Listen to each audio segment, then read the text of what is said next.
Selamat datang ke BEM Kuching Bahasa Malaysia. Video ini telah disediakan sebagai panduan untuk menghadiri kebaktian berdasarkan SOP Rumah Ibadat yang telah dilaksanakan sepanjang tempoh PKPP ini. Kami berharap agar video ini dapat memberi pencerahan tentang apa yang perlu dilakukan sepanjang kebaktian. Kemudahan tempat letak kereta disediakan seperti biasa. Walau bagaimanapun, sila gunakan penutup muka sebelum meninggalkan kenderaan anda. Sila bergerak ke pintu utama gereja kerana pintu yang lain akan ditutup bagi mengawal pergerakan jemaat. Sila beratur mengikut tanda yang telah disediakan. Jemaat diingatkan untuk sentiasa mengekalkan penjarakan sosial ketika berbaris. Jika anda berumur 12 tahun ke bawah atau 70 tahun ke atas, anda dinasihatkan supaya tidak menghadiri kebaktian secara fizikal buat masa sekarang. Hal ini kerana umur anda tergolong dalam kumpulan berisiko tinggi. Kesihatan anda keutamaan kami. Kami menggalakkan anda untuk mengikuti kebaktian secara atas talian.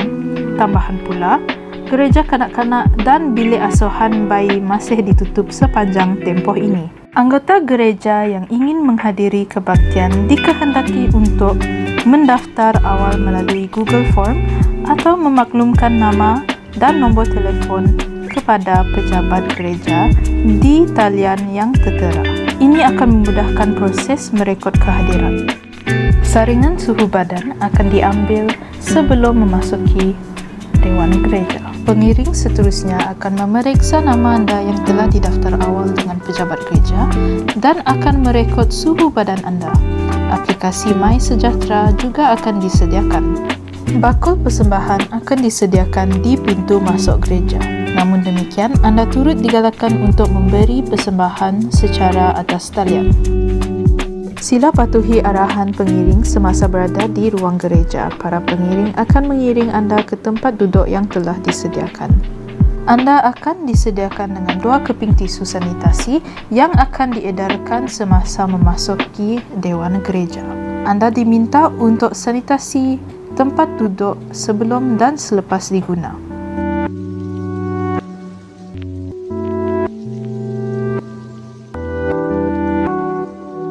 Bakul sampah akan disediakan untuk membuang tisu sanitasi yang telah digunakan.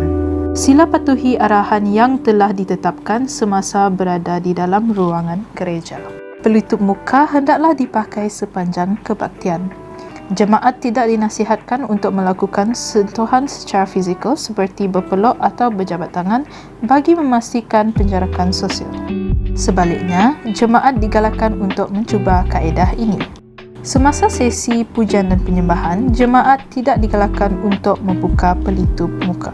Jemaat digalakkan untuk menggunakan tandas sebelum kebaktian bermula bagi mengurangkan pergerakan semasa kebaktian berlangsung. Jika perlu, sila bergerak ke belakang dewan dan pengiring akan mengiring anda.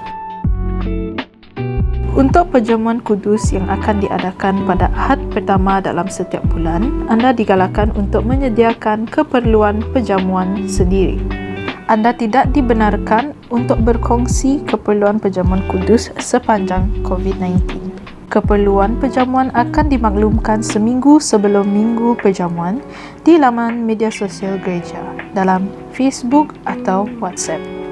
Sekiranya anda mengalami batuk yang berterusan atau merasa kurang sihat semasa kebaktian, pengiring akan membawa anda untuk keluar sebentar daripada ruangan gereja bagi memastikan keselesaan anda serta jemaat lain. Setelah kebaktian selesai, jangan lupa untuk sanitasi tempat duduk anda.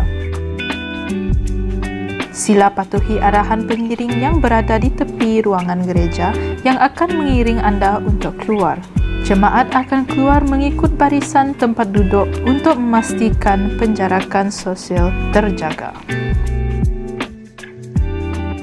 Jemaat tidak digalakkan berkumpul di kawasan gereja untuk bersembang bagi mematuhi SOP yang telah ditetapkan.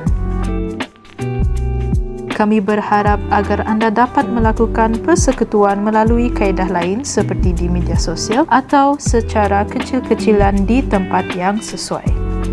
Terima kasih kerana telah menonton video ini. Marilah terus berdoa supaya keadaan dapat pulih seperti sebelumnya dan agar kita boleh berkumpul bersama lagi.